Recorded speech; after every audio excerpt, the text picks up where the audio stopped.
त्यांचा कशाशी काही संबंध नव्हता, यांनी कधी आदर्श कोणते उभे केले नाहीत ना, काही विचार देशाला देऊ शकले. मग काय करायचं तर दुसऱ्यांचे आदर्श चोरायचे. मग जरा काय कुठे काय झालं, हे कसं असं कसं, हे नेहरूंच्या काळात झालेलं आहे. अमुक अमुक झालं, हे नेहरूंच्या काळात झालेलं आहे. अहो तुमचा जन्म सुद्धा नेहरूंच्याच काळात झालाय. आता त्या नेहरूंचा काय दोष, बरोबर ना. म्हणजे आता हे सगळे जे नेहरूंना दोषी धरतायत, आता त्या नेहरूंचा दोष काय झालं, त्यांच्या काळात तुमचा जन्म, त्याला ते तरी काय करणार.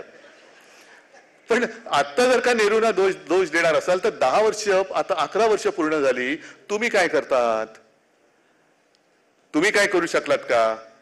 मग नेहरूंच्या ऐवजी वल्लभभाई जर का पंतप्रधान झाले असते तर हर्षवर्धनजी मी म्हणेन की बरोबर आहे, त्यांचं हे म्हणणं मला पूर्ण मान्य आहे की वल्लभभाई म्हणजे तेव्हा काँग्रेसनी किंवा अगदी महात्मा गांधीजींनी किंवा कोणी काय असेल ते नेहरूंना पंतप्रधान करून चूकच केली. वल्लभभाई पंतप्रधान झाले असते तर आज संघ वगैरे दिसलाच नसता. कारण त्यावेळेला सरदार पटेलांनी संघावरती बंदी घातली होती, ती बंदी सुटली नसती. मग आता बोला, नेहरू हवे होते का सरदार पाहिजे होते. मग त्यांचा पुतळा मोठा उभा करा. मध्ये सुभाषबाबूंचा पुतळा उभा करत होते.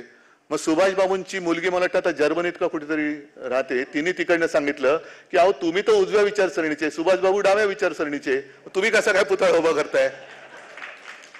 मग हे जे काही टेबल टेनिस चाललंय, तुम्ही स्वच्छ म्हणा की दहशतवाद किंवा देशद्रोही विरोधी कायदा आमचा तुम्हाला पाठिंबा आहे. जो कोणी मग त्याच्यात जातपात धर्म बघू नका, जो कोणी देशाच्या विरोधात कारवाया करेल त्याचा देशद्रोही हाच धर्म, लटकवा त्याला फासावरती, आम्ही तुम्हाला पाठिंबा देतो. पण त्याच्याबद्दल काही स्पष्टता नाहीये. आणि एकूण जर का बघितलं की कायदा कशा पद्धतीने हे वापरू शकतात, आज पेपरमध्ये बातमी आहे त्या वसई विरारच्या माजी आयुक्तांना अटक झाली का, त्यांच्याकडे रोकड सापडली. बरोबर आहे. मग मंत्र्याच्या घरी रोकडीची बॅग दिसली, त्याला का नाही अटक होत, त्याला का नाही अटक झाली. त्याला समज देऊन सोडून देतात, अरे अशी बॅग उघडी टाकू नको, पुढच्या वेळेला बंद ठेव.